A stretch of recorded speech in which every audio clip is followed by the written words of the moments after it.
Welcome to the Three Down Nation podcast. I'm Justin Dunk, joined by JC Abbott. John Hodge is off. Today, we're discussing Chad Kelly's reinstatement by the CFL.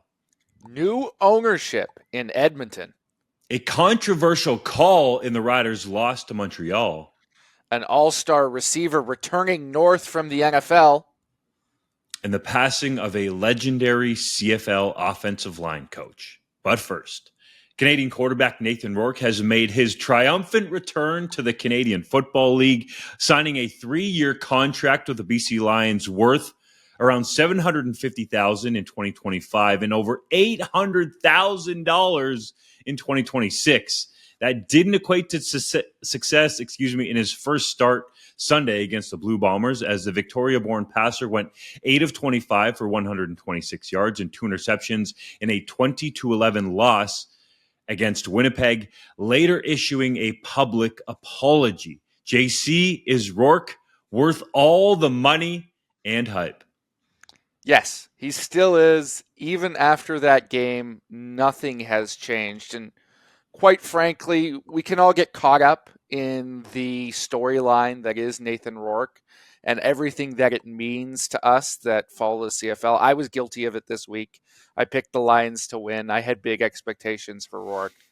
But that wasn't fair to him. And frankly, it wasn't fair for the BC Lions to start him this week. As much as he wanted to do that and he wanted to knock the rust off, it was a bad situation to place him in. And with all the eyeballs looking at him across the country on TSN, I know there's great TV numbers, but also 30,000 people in the stadium at BC Place. He simply didn't deliver, and he wore that on his shoulders post-game, insisting before any of us asked him a question that he be able to say his piece and publicly apologize to both his teammates and the fans who came out to watch him. This is his 5th offense in a year, and that matters, right? As much as he's been in the system before, there's a lot knocking around in that brain after his NFL journey, and it was going to take some time for him to get back adjusted.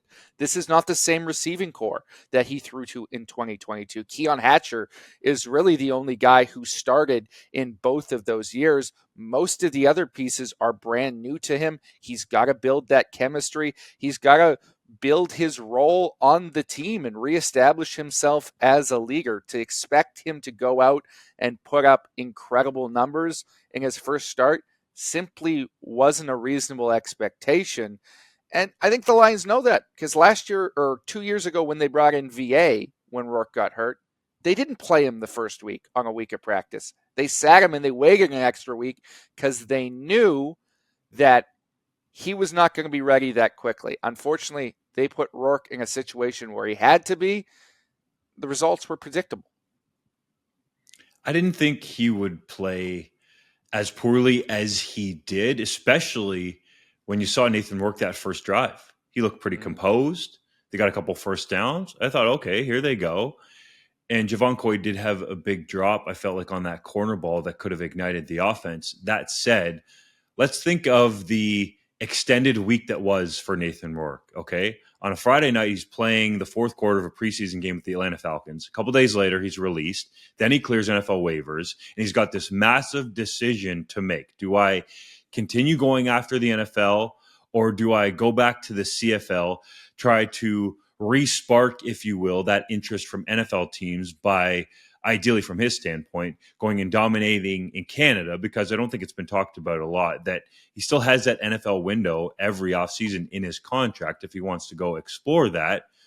Or do I take this large sum of money that's on the table for me in a prorated contract for 2024, around $250,000, and in 2025 and 2026, we stated the numbers around $750,000 and over $800,000 in 2026. That is astronomical CFL money, dare I say, from what I've talked to and people around the league, that has not been seen since Doug Flutie or even Rocket Ishmael signing with the Toronto Argonauts all the way back in the 1990s. So it is definitely money that the BC Lions put in front of him. And I think this is just speculation and analysis. Perhaps persuaded him to come back to the BC Lions where he could actually play football and earn a massive living instead of competing for a practice roster spot, which is where I think the NFL had kind of settled in terms of the opportunities for him really in the middle of training camp. It would have been a much better situation for him to either go through a full training camp with the New York Giants or a different team and have a shot at least to compete to stay on the roster. As far as starting him goes, I can understand it from the BC Lions perspective, especially Amar Doman, Neil McAvoy, and Rick Campbell. You have a home game. You're trying to sell tickets. Vernon Adams Jr. is injured, and Rourke, from a talent standpoint, is by far your best option. Was it fair to him? Possibly not, but he wore everything. And that's what I think draws a lot of people to Nathan Rourke is he is honest, he's hardworking, he is quintessentially Canadian, and he definitely will get better as his time with the BC Lions, the 2024 version, goes along. Yeah, I do want to clear the air on one particular subject because I know there's a lot of Nathan Rourke haters online who, for some reason, resent him for taking that NFL opportunity and have this idea that he thought he was too big for the CFL and he came back this week and thought he could dominate and this is all his fault for somehow thinking he was bigger than the league. That is not the case at all. The Lions wanted Rourke to start. He was comfortable making that start. But Rourke hates the hype. As legitimately as any athlete I have ever been around, he despises the attention that he receives. It makes him very uncomfortable, and he tries at every opportunity to diminish and dismiss it and put all the emphasis on his teammates and everything around him to credit when he has success. And on this occasion, when there was a failure, he took all the responsibility on his own shoulders, despite the fact that there was a number of things he could have used as a very valid excuses to explain what happened in that football game against what is, quite frankly, the best secondary in the CFL right now. So I have nothing but the utmost respect for Nathan Rourke, and it's those very traits, those very elements of his personality that are going to allow him to bounce back from this and to get back to form, because we saw the flashes of the physical talent, right? He was pretty good on that first drive. You could see he wasn't quite seeing things the way he wanted to, but it was there. The throws were there. It was only once he started pressing, they were down. I think he felt the pressure of the moment a little bit where things got away from him. But even then, some of the escapes he made, some of the runs when he was under pressure, you see the elite talent that is there, the guy that we had in 2022. I don't know if he'll be all the way back to that this week, but he's certainly going to be closer to it. And I think in 2 or 3 weeks' time, as we get into the stretch run of the season, you're going to see the same Nathan Rourke that we all expected when he signed this big contract, because he is that type of guy, and he is unique in his ability to shoulder this burden. JC, we're hard on you on the podcast, excuse me, sometimes maybe because you're the young buck, and I got to give it to you here. And I mean, give it to you in the way that I'm going to rib you, because I told you on the pod that his likely destination was going to be the BC Lions and that they wouldn't care that Vernon Adams Jr. was there and they would figure it out later. So I want to give you a chance to rebut that before I continue on gloating about what I told you would happen, JC. I told you this would happen. For the record, I never said that BC was not the most likely destination. I thought it was, because Nathan has always made it clear that he wants to return here. I don't think it's been spoken about a ton in the media, but he's purchased a house in Vancouver. He did that before he went off to the NFL. That's a big investment. He sees this as home, even though he was raised in Oakville. His whole family moved out here when he first played for the BC Lions. As a young buck, like myself, he was living in his parents' basement at the time. His mom was driving him to practice in the minivan that tremendous 2022 season. Now he's got his own place with his wife, but this is where they want to call home, and I think it was about more than money for him there. In terms of the BC Lions aspect, the fact that this happened this early, I think is extremely good for them, because if it had happened late in next offseason, if Rourke had gone into February with an NFL contract and tried to grab another deal going into the 2025 season, and No, then they all still of a would have sudden figured it out, man. they may have figured it out. It would have put them in a more difficult situation. Now they can hang on to VA in case there's a worst case scenario, and now they've got the two best quarterbacks in the league there for a push at a home Grey Cup. And in the offseason, early on, as soon as November's over, they can make that move, and there will be a market for Vernon Adams Jr. because he would upgrade a number of clubs in the CFL. Here's what I don't get from CFL fans, okay? You don't want your players to leave to go to the NFL, but when we start talking about marketing money, you seem to have an issue with it. I have no issues with players getting paid the way Nathan Rourke did. And I have no issues with CFL salaries, ideally in the future, getting ratcheted up. And I know that we shouldn't do this, but just look at the NFL and the way their salaries have escalated over the years, going back to those days. In the 1990s, it wasn't that long ago where the CFL was paying up to bring players who are American to the CFL instead of going to the NFL. So when we talk about this marketing money, I have no issue with it because this is the rule that has been set forth, that there is currently no cap on marketing money in the Canadian Football League. And arguably, it has helped Nathan Rourke come back to the CFL. And yes, does it allow the BC Lions to fit Rourke into their salary cap with Vernon Adams Jr.? Undoubtedly so. But I don't have an issue with keeping Canadian talent or even getting some of the American talent up here that we deem elite into the CFL via marketing money or what have you. These players deserve to be paid. So I don't want to hear it out of both sides of CFL fans' mouths, because it seems like that's what happens. And to your point, JC, about the CFL fans who think Nathan Rourke thought that he was above the CFL, he's never, ever said that.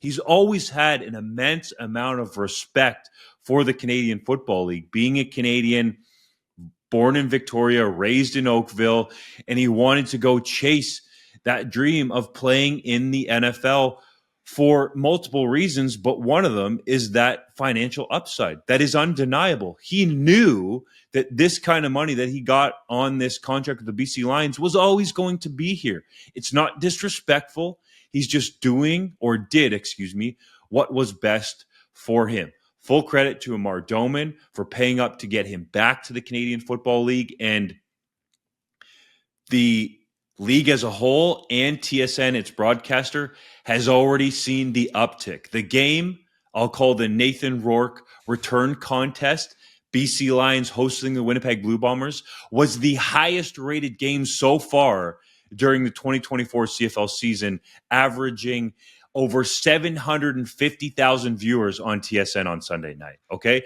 That's the kind of uptick we're talking about with Nathan Rourke. It is real. It is tangible. It is beautiful. So CFL fans, just enjoy it. That is a particularly astounding number, because that was not a good football game to watch. The fact that they were able to average that throughout, even with everything that was going on the field, is a testament to just how much so many people in this country want Nathan to succeed. I think it's a really beautiful thing to witness. Nathan and Canadian quarterbacks. Let's not forget that, okay? Canadian quarterbacks for the win, baby. All right. The CFL reinstated Toronto Argonauts quarterback Chad Kelly on Sunday following the completion of his 9-game suspension for violating the league's gender-based violence policy. Head coach Ryan Dinwiddie has announced the reigning MOP will start on Thursday against Saskatchewan, though he remains on a last chance agreement with the CFL head office and must meet certain conditions to remain employed. Dunk, you were there when Kelly spoke to the media for the first time today. What were your impressions? I thought it was a lot of PR speak, so to speak, public relations speak that he had been coached on. He knows how to memorize a playbook. I think he did well in memorizing the public relations playbook that the Toronto Argos and Maple Leaf Sports and Entertainment wanted him to continually go back to and recite from. And I will say, I got the sense that Chad Kelly is approaching this at least in a little bit more of a mature way. I do want to give him some credit here, but really, we are not going to know if Kelly is a different person until he goes about his business in terms of what he's talking about. There was a lot of talk that was overarching, that was in broad strokes, that lacked detail. I specifically asked Kelly, what are the ongoing specifications laid out in this last chance agreement? And he didn't provide the detail that was asked in the question. Now, I understand perhaps the CFL and the Argos and Kelly want to keep those behind closed doors, but in this situation, I believe transparency is key. And if Kelly wants to somehow try to, I don't even know if this is a word, but re-endear himself to CFL fans and specifically female fans, then I think the transparency would have been warranted in this situation. I will say full credit to Chad Kelly for facing the horde of media at Argos practice at Lamport Stadium. That is the biggest contingent that anyone around the Argos has seen from media in recent history, perhaps ever. I don't want to go way back, to when Rocket Ishmael was here, John Candy, Wayne Gretzky, and that ownership group and the rest. So I don't want to say it's the biggest ever, but it's the biggest that I've heard about or seen in recent memory for sure. He stood there. He answered the questions in a tone that I thought was much different than what we've seen from Kelly. I don't want to say it was a remorseful tone, but I think he actually understands the enormity of what has alleged to have happened here. The one key that I will add is that I asked him directly if he has apologized to the plaintiff or former assistant strength and conditioning coach, and he said, I will not speak on that. So let that say to you what it does. Yeah, to me, it was telling that there were only two questions that he did not choose to answer. He answered one of them, but didn't actually answer the question. He said words, but it had nothing to do with what you asked. They were both your questions, and they are both things to me that would be important to be transparent on if you were truly remorseful and you're truly interested in mending bridges. If you're doing all the things that you say in this speech, and I understand that there may be legal hiccups that prevent you from talking to the victim or something of that nature, but even a statement sent through your legal counsel, now that it's been settled, I don't know how you can say the things that Chad said in the statement legitimately and then not apologize or not say that you've apologized. It was curious to me, to say the least. With that said, and as much as I am skeptical of Chad Kelly's maturity, we do need to allow there to be an opportunity for growth here, no matter what the circumstance is. I think it behooves us as human beings, no matter how egregious the crime, to allow people to grow and change. Chad Kelly has to earn our trust back. I think that's fair. And people are right to be as critical of him as they want right now. They're right to boo him if they take the field. They are right if they don't want the Argos to have him on the roster. That is all their right. But as a person, as a human being, we do have to allow him some time to show us that maybe he is doing the things that he said in this address, that he is an improved person, that he realizes the gravity of the situation. Only time will tell if those things are true, but there is no point to us simply throwing out the potential for someone to better themselves in any circumstance, right? If he's legitimate, if he means what he says, then once we see that, we should embrace him. Until then, I think it's fair to be skeptical.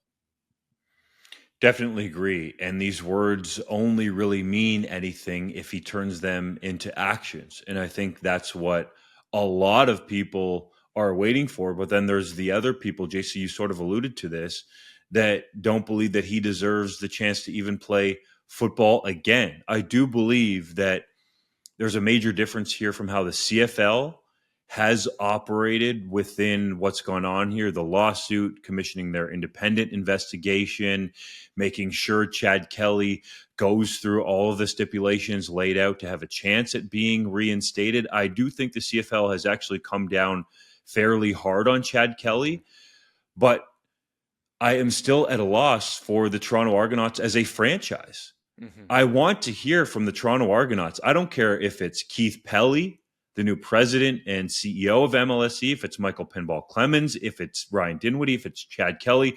I want to hear from the top people within the Toronto Argonauts for how they are approaching this situation and being better in the future. We have not heard that.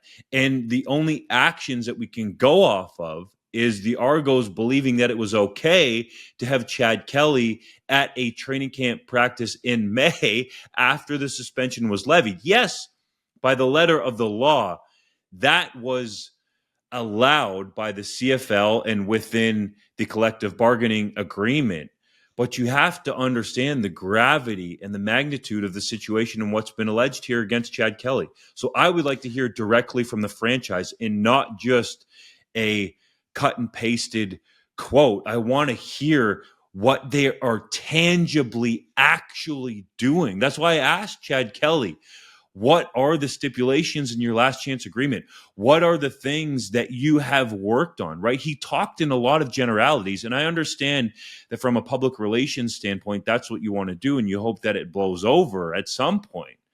But to me, I want to hear tangibly those things. And the other thing that I'll say that really stuck out to me was the fact that you have all this media here. This is the biggest story of the day, arguably of the CFL season, if a positive one in Nathan Rourke doesn't overtake it.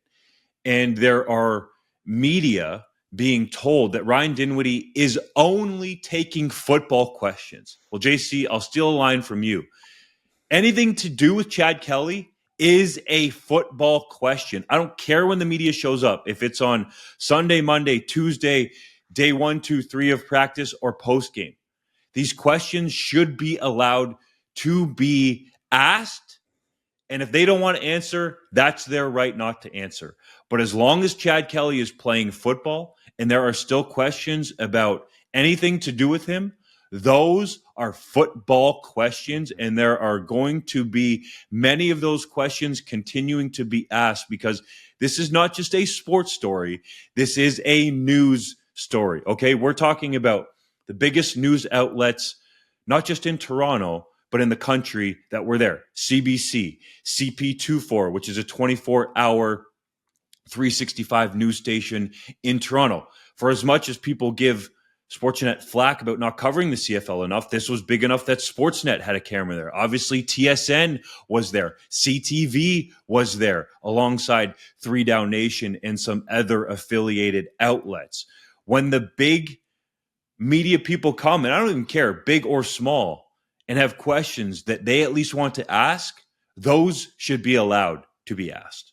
Yeah, you make a very cogent point on the Argos not doing as much as we hope to address this and to take responsibility as an organization, because I think one of the reasons why people are so up in arms about Chad Kelly, beyond what he was accused of, is the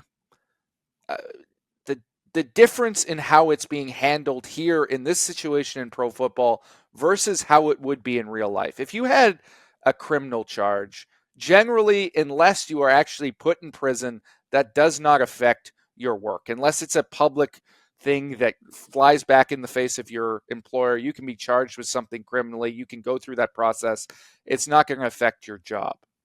But if you are in the workplace harassing somebody, I mean, we have sexual harassment training at our company. I had to go through it. I would not be able to keep my job if that was the case, right? If I did something of that nature. And everybody who works in any form of any job knows that, because those are the standards that they are held to in their own workplace. So beyond the football aspect, right? Chad Kelly is an employee of the Toronto Argonauts, and people are wondering, well, why is this employee not being handled by his employer in the way that it would seem any other employee would be handled, right? Is somebody who works in ticket sales for the Toronto Argonauts allowed to engage in sexual harassment and keep their job after a small suspension, right? These are the questions that people would want to ask that organization. And I think those things matter to all of us, right? Across all workplaces as we engage in this process of making a better society that is more equal for people of all genders and races and ethnicities, that we have these processes in place and that we're accountable when things like this happen, that the people in charge answer these questions and set forward the plans and the expectations and the punishments when these things occur. After 75 years as a community-owned team, the Edmonton Elks are officially, under private ownership. Former construction business owner and longtime season ticket holder Larry Thompson is taking control of the franchise, teasing the potential for a new stadium, but remains non-committal on the team's name in the future. What do you make of the new man at the top? Well, I don't think he is somebody who necessarily inspires a lot of excitement, certainly as a personality. Now, that's not necessarily a requirement for an owner. We have these grandiose expectations because the last two that have come in Amar Doman and Pierre Carl Pelado in Montreal, are both very charismatic guys. They are both guys who know how to operate the media. Larry Thompson does not appear to be that in his early interactions. He's not a great interview. He's not a great public speaker. But as long as he cashes the checks or he signs the checks and he puts the right people in charge, hires the right people to make the correct decisions to get this team back on track, then he's going to be a fantastic owner. I have some reservations about some of the speculation that came out about potentially going back to the old name. I know that it seemed like Randy Ambrosie and Mr. Thompson tamped that down a little bit in the press conference. We'll see where that storylines go. I think that would be a mistake. I also think it would be a mistake just to focus on the history of this franchise, because as tremendous as it is, and as much as that appeals to people of Mr. Thompson's ilk and the people that he sat in those seats with of his age demographic, if the Edmonton Elks want to be successful at the box office and in that city, they need to appeal to new fans, to a younger demographic, to a more diverse demographic. And I'm not sure if Mr. Thompson is the guy to do that. Now, he can hire someone as the team president who can then hire other people who can do that job. It's not to say that because he is a older white man that Larry Thompson is going to set this franchise back. That is not true. As long as he makes smart hiring decisions, we can grow this thing to what it once was with a whole new demographic of fans. But those decisions still have to be made, and until they are, we won't know what his ownership looks like. It'll be really intriguing to see what's possible with the Double E franchise. I think that's how Larry Thompson wants them to be known, based on the signage and imaging around Commonwealth Stadium when he was officially introduced as the new owner. Approaches the team, it sounds like he has very, very, very, very deep pockets, to use the cliche, and that this Edmonton franchise will be very well funded going into the future. But there's a lot of work to be done here. To have a new owner talking about building a new stadium is incredible. I think that actually could help out in that market a lot. People will tell you that, yes, Commonwealth has had some updates, but that it's too cavernous and some of the sight lines are, pretty far away from the field. And that if there was a new building there, let's say in and around the 30 to 35,000 seat range, which perhaps can expand to a little more, that would actually be ideal. And if there was a new stadium built, Dustin Nielsen, who's out there running Edmonton Sports Talk and the Nielsen Show within that media operation, told me he feels like they could attract some better acts in terms of concerts out there as well, that would be intriguing. I would just like to see the franchise get back to respectability on all fronts and being consistently competitive on the field. I think we've seen that since Chris Jones has left. There's a renewed energy around the team, and certainly Canadian quarterback Trey Ford helped with that. But I want to see this franchise reintroduce itself and earn the trust back of the fans out there of the Double E. A rising tide lifts all boats, and any Albertan will tell you if Edmonton is able to get a new stadium, either by Thompson playing a significant amount out of pocket or getting the provincial government and the municipal government on board to help him with that project. If that happens, and it's a big if, that would be huge in terms of helping Calgary with their pitch to replace McMahon as well, because if the provincial government is helping Edmonton, well, then they've got to help Calgary as well. So if he is true to his word on that and he's able to get some momentum on that, it could help a number of CFL franchises and the league as a whole in terms of getting new buildings. The CFL listened to our colleague John Hodge this week and reportedly put out new guidelines for their controversial command center, insisting they only overturn calls when they are clear and obvious. That didn't stop Rider Nation from getting up in arms after Montreal Alouettes quarterback Davis Alexander appeared to step out of bounds on his game-winning touchdown run on Friday night. Dunk, was he in or was he out? It looked like, I believe, the right foot that was in question touched first down in bounds, and then it slides. And from my vantage point, I didn't have all the command center angles, appeared as though he was out of bounds.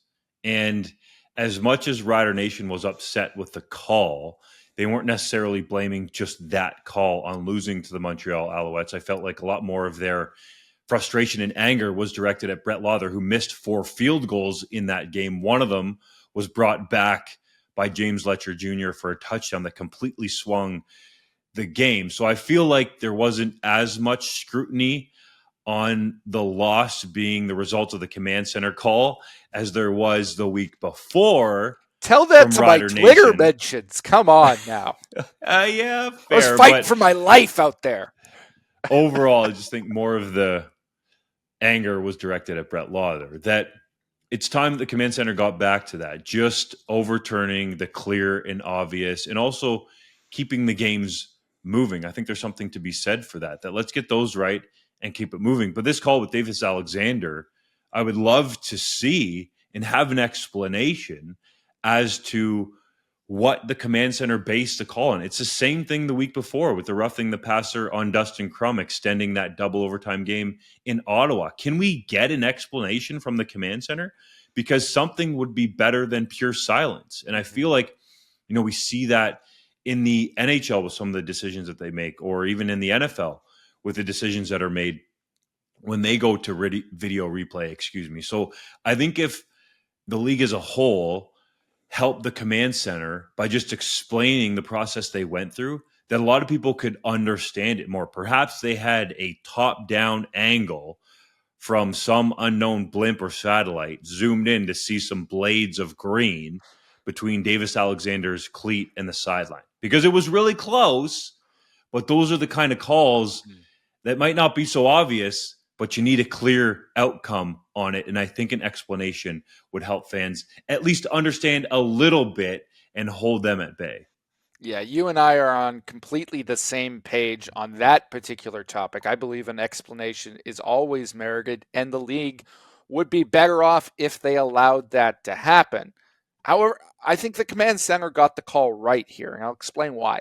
I don't actually know if Davis Alexander was in bounds or out of bounds. It's basically impossible to tell, right? It appears that the foot is on the white line after it pivots, it plants in bounds, and as he's turning and driving off of it, that it turns a little bit. But also, his other foot's on the ground at that point, and he's lifting his stride. So is his foot actually in contact with the ground, or is it just hovering off it by a few millimeters?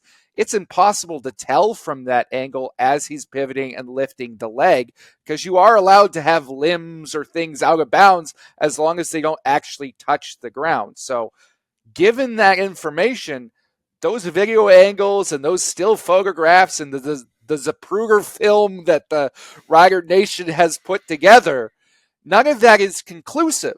And when you've just had a top-down edict to your command center that you're only going to overturn things when they are clear and obvious, and there is conclusive evidence that the wrong call was made, then you have to go with the call on the field. I think the same would be true if Alexander was called out of bounds on the field.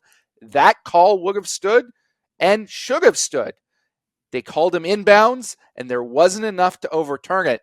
This was the command center doing its job properly based on the criticisms that they had faced in the past, changing course and doing their jobs.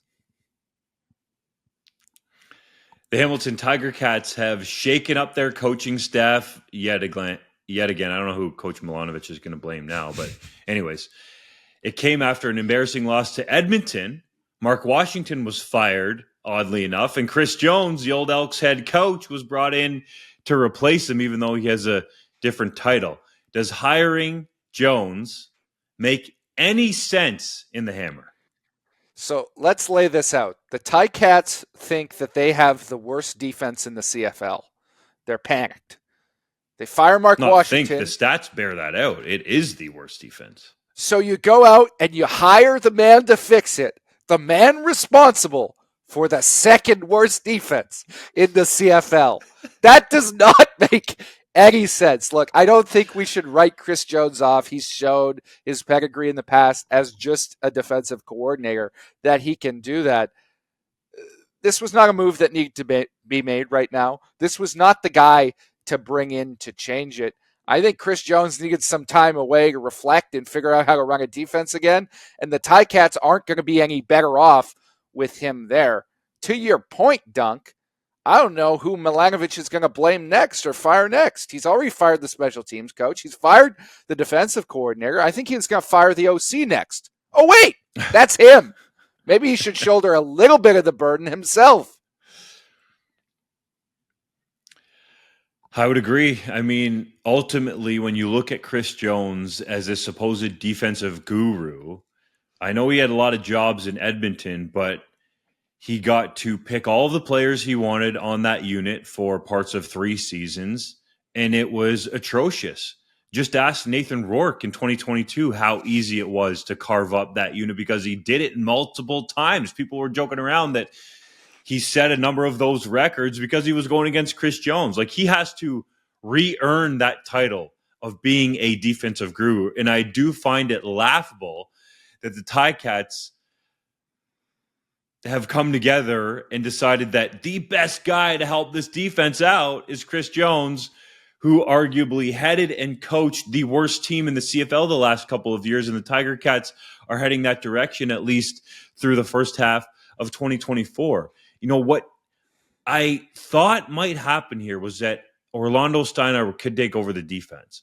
And I would be feeling much better about it if I was a Ticats fan, because we have seen that from Orlando Steinauer, that he is a tried and true defensive guru, but perhaps as a head coach, whatever happened there didn't end up working out so well. So I would have thought it would have been really interesting to see what Orlando Steinauer could have done with that group. That said, Scott Milanovic and Chris Jones have a long-standing relationship. They've worked on multiple staffs together before. So this, in a way, from that connection perspective, made sense. But Chris Jones needs to earn being called a defensive guru from this point forward. Here's my question to you, Dunk, and I mean it legitimately. Scott Milanovic is a first-year head coach, but with the way this season has gone, the changes he has made, and the lack of results on the field, how long is his leash? Because we often talk about when coaches are struggling, well, there's nobody in the building who can replace him functionally. Well, of all the teams in the league, the Ticats have the best situation in terms of having someone who could come in as an interim. And you just mentioned his name. The guy who was the head coach before is still there as the team president. Is Milanovic going to survive the season? Is he going to survive into next season? What is your sense of his job status right now?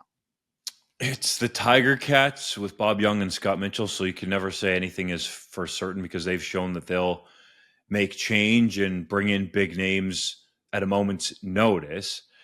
But I do think that if you're looking at this from an overall perspective, and Scott Milanovic is largely running the offense and leaving the defense to either Mark Washington or now Chris Jones, that Bo Levi Mitchell has looked pretty good.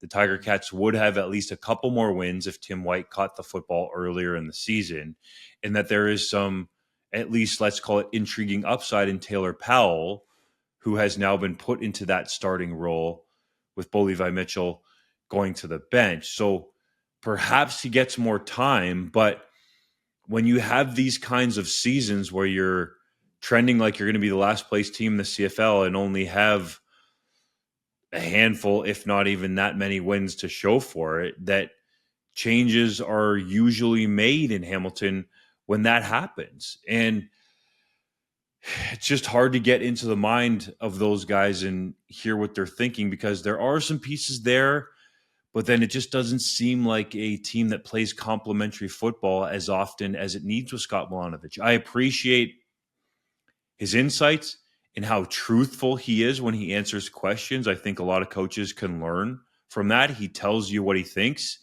and he doesn't have much time for, outside BS. But ultimately, it's wins and losses, and he's going to need some wins down the stretch to feel a little bit more comfortable in that role. Let's go to the 3-minute drill. No Hodges heritage moment because that's a John Hodge thing. Ticats receiver Luther Hakanavanu and quarterback Taylor Powell have been discharged from hospital after a pair of scary injuries on Saturday. Is that a relief? It really is, particularly for Hakanavanu. When he went down on the first play from scrimmage, it looked like it could have been a devastating injury with long-term consequences. I'm very grateful that he was able to get taken off by ambulance, that he's okay now, and that it looks like he's not going to have any significant impacts on his life, at least in the short term. You never want to see people down like both Powell and Hakanavanu were in that game. It was devastating for the players involved, and we're glad that they're all right now. The Montreal Alouettes have brought back all-star receiver Austin Mack after he was released by the Atlanta Falcons. Is that a move that could put them over the top? I mean, they're already at the top in the CFL at 9-1, but having Austin Mack back gives another level to this offense. He is a true number one receiver, in my opinion, in the Canadian Football League, and he has that kind of rapport with Cody Fajardo whenever he gets healthy and back on the field that is unspoken. It's an elite ad for the Owls to get Mack back in Montreal. New York Jets rookie defensive back Quintez Stiggers called out the creators of Madden for his low rating, accusing them of not watching his CFL tape. Does the former Argo have a case? Yes, he does. And I'm glad that Quintez Stiggers is finally holding Madden to account for their poor ratings of former CFL players. Every year, I buy that damn video game, which is created in Canada, partially, by the way, and I go and I make my team full of former CFL players and Canadians, and the ratings are like in the 50s for guys who are so much better than that. They just slap whatever they feel like on guys they don't know about. Do your research. Watch some 3-down tape. Damn it. Saskatchewan Roughriders kicker Brett Lawther said he felt like he was the biggest liability on the team after missing 4 field goals and a loss to Montreal.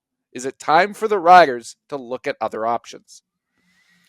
I believe there at least needs to be some competition there. And the only other leg that was in training camp with the team was Joe Couch, who is designated as just a punter. Adam Korsak is there as an outstanding Australian punter with the Riders right now. But I believe you got to have somebody there. Perhaps it's Korsak that could move over and kick field goals if Lawther continues to struggle. But he has proven that in clutch moments, he's come through the majority of the time during his career with the Riders. And I'll give him credit for standing up, not showering and running out of the locker room to the media, facing the questions. That's what you like to see from true leaders in a locker room. And Corey Mace talked about Lawther being a leader and that he was going to stick with him. So let's see what he does to rebound. Canadian receiver Chase Claypool was waived by the Buffalo Bills with an injury settlement. Is his NFL career over, JC? I don't think it's over quite yet, but it's getting to it. I would suspect he gets one or two more flyer contracts, a tryout here, a practice roster stint there. But the Bills seemed high on him initially. They thought he could be a reclamation project. Clearly, by circumstance, that's not going to happen. And Claypool has not built himself a lot of goodwill in the NFL for people to give him chance after chance. Pro Football Focus graded Riders quarterback Trevor Harris as the best player in the CFL last week, awarding a mark of 93.9 for his return from injury. Did PFF get it right? I mean, if you look at the statistics, yes, and I thought Trevor Harris played really well. But Corey Mace said it, and I think Trevor Harris would agree. You got to get in the end zone. If you got in the end zone, you don't let Brett Lawther even have the chance to miss 4 field goals. And I felt like, yes, that would have taken his PFF ranking up even higher. But you look at the week as a whole, and I don't know if you can argue for another quarterback from a data standpoint to be rated above him. Jeremiah Masoli, great story and got a win, but Harris was very efficient. JC, is there somebody you think should have been the top QB instead of Harris? No, I thought they nailed it this week with their ratings. Harris was spectacular, but didn't get the credit because of the loss. And their number 2 player, the top defensive player, Tyrell Ford, who didn't have a defensive tackle at all, I also thought was just the best player on the field in that Winnipeg BC game with the interception and 2 knockdowns, one of which should also have been picked. He's the best corner in the CFL right now as a Canadian standout, just like his twin brother is pretty good at quarterback. We end the pod on a somber note as legendary CFL offensive line coach Dan D'Orazio passed away after a battle with cancer. What does his loss mean to people around the league? Well, it's absolutely devastating, and D'Orazio is one of the most well-respected and beloved people in the league for people who worked with him or players who were coached by him. His energy, his intensity, the things that he did for the people he was in charge of will last with them for a lifetime and will, I'm sure, translate over the generations as people that he coached become coaches and do similar things for their players. I know John Hodge is not with us this week, but I will say the thing that he always says in these circumstances. Dan D'Orazio should be in the Hall of Fame. And the fact that we do not put assistant coaches in right now is a travesty because of the things that he did in the Canadian game with the BC Lions for all those years, with all the clubs that he coached for. And then even last season, down at the University of British Columbia, coaching not one, but 2 guys who end up in the NFL for that Thunderbirds team in Theo Benedict and Giovanni Manu. Nobody has ever done that. He is truly was a special individual, and he will be dearly missed. I remember Dan D'Orazio coaching at, I believe it was a 2007 U Sports East-West Bowl. At the time, it would have been CIS. And I was a quarterback in that game, but I had a couple buddies that were on the offensive line. I believe it was Ian Kelleher and Andrew Crosby, if I'm not mistaken, that were Griffin's offensive linemen that were at the East-West Bowl.